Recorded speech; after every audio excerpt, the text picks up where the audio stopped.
Salam, hər vaxtınız xeyir olsun. Artıq bilirsiniz ki, Dövlət İmtahan Mərkəzi tərəfindən subakalavrların elektron ərizəsi təsdiq etmək üçün sistem aktiv edilmişdi və prosedur avqust ayının 2-sinə qədər davam edəcək. Mən YouTube kanalımda subakalavrların necə qeyddən keçməsi ilə bağlı video çəkmişəm və oradan izləyə bilərsiniz.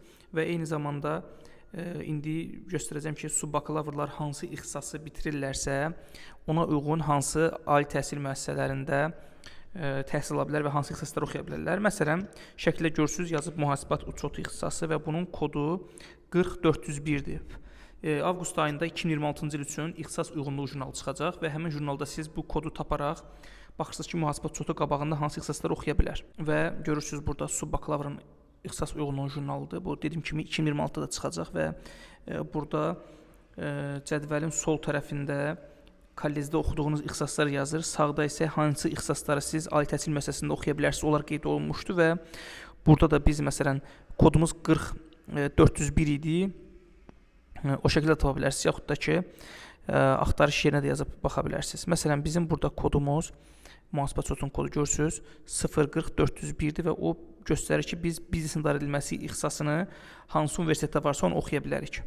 Və indi mən onları seçmişəm artıq. Yəni bu hər bir ixtisasa görə dəyişə bilər. Orada bu ixtisasdan asılı olaraq dəyişir. Yəni mühasibat uçotunda bu qədər ixtisas ola bilər, amma ola bilər ki, başqa ixtisaslarda bir dənə ixtisas sizin qarşınıza çıxa bilsin. Yəni uyğunluq sizə bir dənədir. Ona görə məsələn biz burada baxırıq ki, bunun kodu görürsüz 40401 və biz davamlı inkişaf ixtisasını yaza bilərik.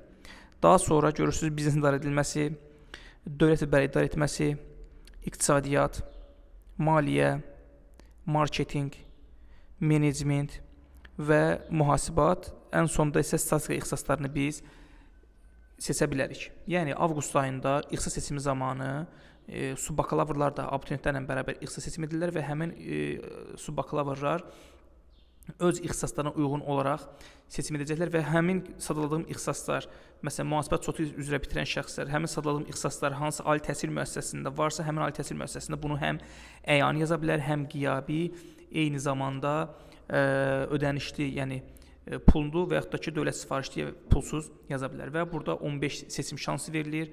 Siz bir dənə də ixtisas yaza bilərsiniz, 15 dənə yaza bilərsiniz, yaxud da ki, hamısını pulsuz, hamısını pullu yaza bilərsiniz. Bu şəkildə siz seçim etmək imkanına maliksiniz. Təbii ki, burada artıq orta bal göstərisi kimdə yüksəkdirsə həmin şəxslər belə deyək, birinci qəbul ediləcək.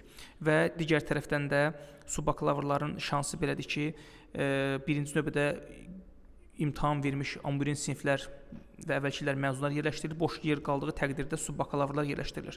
Və daha çox qəbul şansı ikinci ixtisas qrupu üzrə olur. Üçüncü qrup üzrə demək olar ki, seçim şansı azdır və qəbul ola bilmirlər. Ən çox seçim şansı ikinci və birinci ixtisas qrupundadır. Və mən sizə nümunə kimi göstərim. Məsələn, görürsünüz burada abituriyent ikinci ixtisas qrupu üzrə mühasibat uçotu ixtisasını bitirmişdi və burada da görürsünüz hansı ixtisasları yazmışıq. Biz maliyyədir, mühasibat, iqtisadiyyat, menecment, yəni bu ixtisasları biz qeyd etmişik və abituriyent Bakı Biznes Universitetinə mühasibat ixtisasına ödənişli, əyani şəkildə qəbul olmuşdur. Və təbii ki, burada pulsuz ixtisaslar da yazmaq olur, amma dediyim kimi pulsuz şans biraz az olur. Amma birinci ixtisas qrupunda fikir versəz, məsələn, burada abituriyent yol hərəkət təşkil ixtisasını bitirmişdi, subbakalavr və bu artıq görürsünüz 57 balla pulsuza qəbul olub. Yəni dövlət sifarişi pulsuz demək. Yəni subbakalavr həm pulsuz, həm də pullu qəbul ola bilər. Təbii ki, bu qruplara görə dəyişir. Üçüncü qrupda demək olar ki, şansı çox aşağıdır. Bəzən heç ümumiyyətlə il olur ki, üçüncü qrupdan subbakalavr qəbul ola bilmir. Amma ən çox subbakalavrların qəbul olduğu ixtisaslar birinci və ikinci qruplardır. Dördüncü qrupdan da az hallarda subbakalavrlar qəbul ola bilirlər. Yəni bu şəkildə siz artıq ixtisas seçimini 15 dənə seçim edə bilirsiniz qeyd etdiyim kimi və ixtisas seçiminin tarixləri ilə bağlı Dövlət İmtahan Mərkəzi tərəfindən ətraflı şəkildə məlumat veriləcək. Adətən avqust ayının ilk belə deyək 15 günlüyündə başlayır. Keçən illərim avqustun 11-i başlayıb 19-u bitmişdi. Bu ilə təxminən il olması gözlənilir. Yəni avqust ayında həm abituriyent 4 jurnalı çıxacaq. Biz o jurnallara baxırıq. Orada kodları yazırıq. Hansı universitetlərdə öz ixtisasımıza uyğun yeri var, onları yazırıq. Bu şəkildə siz də baxa bilərsiniz ki, hansı ixtisası bitirmisinizsə, hansı universitetə gedə bilərsiniz və eyni zamanda da xatırlayın ki, avqust ayının 2-sinə qədər subbakalavrların vaxtı var ki, onlar öz ərizəsini təsdiq etsinlər və yenə də mən YouTube kanalda bunu sizə göstərim.